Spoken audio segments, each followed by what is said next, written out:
Hey y'all, welcome back to my channel. Happy Valentine's Day, and I'm going to dedicate this video to the woman I met many moons ago when I was looking for nighties at a clothing store, and I was indecisive about the color, and it was just for me.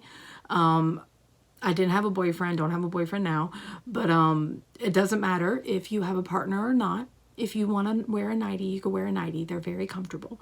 But I was indecisive about white, pink, or red. And all of a sudden, this woman, about 60 years old, comes up to me and says, "Sweetie, you can never go wrong with red." I was like, okay, thank you. I think I ended up getting the pink one, but when I wanted to wear a feather boa for this video, I was, again, indecisive about white, pink, or red. And I thought of you, woman out there. So because I didn't pick red last time, I picked red this time, just for you.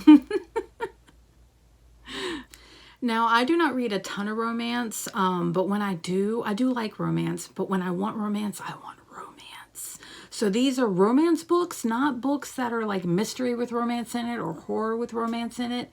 These are strictly romance. And my first favorite is The Confession of Fitzwilliam Darcy by Mary Street. And I don't need to say a ton about this, except for all you need to know is it's Pride and Prejudice, but from Mr. Darcy's point of view. And I think there have been quite a few attempts at this one, and I may have read more than, I think I've read maybe 2 or 3, but this is the only one that really stands out in my mind. You just, from his point of view, get his longing for her, a little bit of jealousy. So if you like Pride and Prejudice, but you want it from the male perspective, try this one. Or even if you haven't read Pride and Prejudice, I think you should still be okay to read this one, but I think you might enjoy it better if you've at least know of Pride and Prejudice. So my next favorite is a contemporary romance, and I got it just for the cover, no joke, but you cannot blame me. Look at that. The Little Bookshop of Love Stories by Jamie Admons.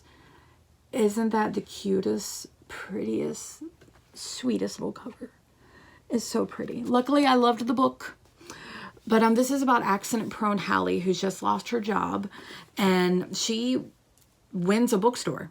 And the bookstore it's been owned by a man for a while, and there's a lot of books in there, and they're in disarray, unorganized, and business is kind of going down, mainly because of that, and also because people are saying bookstores are going out of business because most people are reading off their Nooks and their Kindles and their phones now. So she has her work cut out for her. But she meets this man named Dimitri who likes to frequent the bookshop, and he doesn't want to see it go down either. So they bond over books, and if you like friends to lovers, and her mom kind of pushes her like, why aren't you married yet kind of thing. So there's a little bit of that. It does get a little cheesy sometimes, but overall an enjoyable read, very cozy. And there's a little twist in there about notes being left in the books. So there's like this mystery they have to solve in there too. But I very much enjoyed it. It was a quick, easy flow read. Definitely try this one out. So I'm really excited to share this next book with you because this isn't just a favorite romance. This is probably one of my favorite books I've ever read.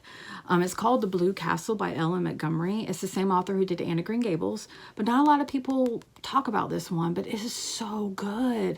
Beautiful cover.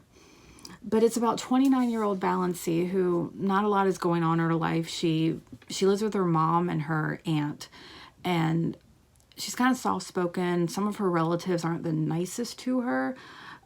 She spends her time daydreaming about the Blue Castle and reading books by John Foster. But then she finds out something about her health, and she basically just turns a new leaf. She decides to start sticking up for herself. She rebels against her family, and she starts kind of living her life the way that she wants to. And things happen. It is so good. I highly recommend this one. I actually want to reread it. I would like to reread this year. But again, that's The Blue Castle by Ellen Montgomery.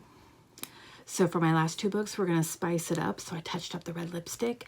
Yes, we're going to be doing those novels, the ones with the infamous covers. I call them penny novels. I don't know where I got that term. I think my mama. So this book is called A Rose in Winter by Kathleen Woodwis. Oh, now if you like gothic romance or like Phantom of the Opera kind of vibes, you would definitely like this one, I think. This is about a woman named Irene. And this is obviously a time where women were considered property. So she is married off to Lord Saxton, who wears a mask because he was injured in a fire. And she is now lady of his manor, who also has some fire damage. So it's like dark and gothic. And it ends up being a love triangle because she's torn between, she's falling for her husband and also another man. So yeah, if you like dark and the vibes of, oh, this is one time I was like, I loved a love triangle. Actually, I think if I remember right, I checked this out so much, and my library was getting ready to purge their books. That's why it has a library tag. My library just gave this to me.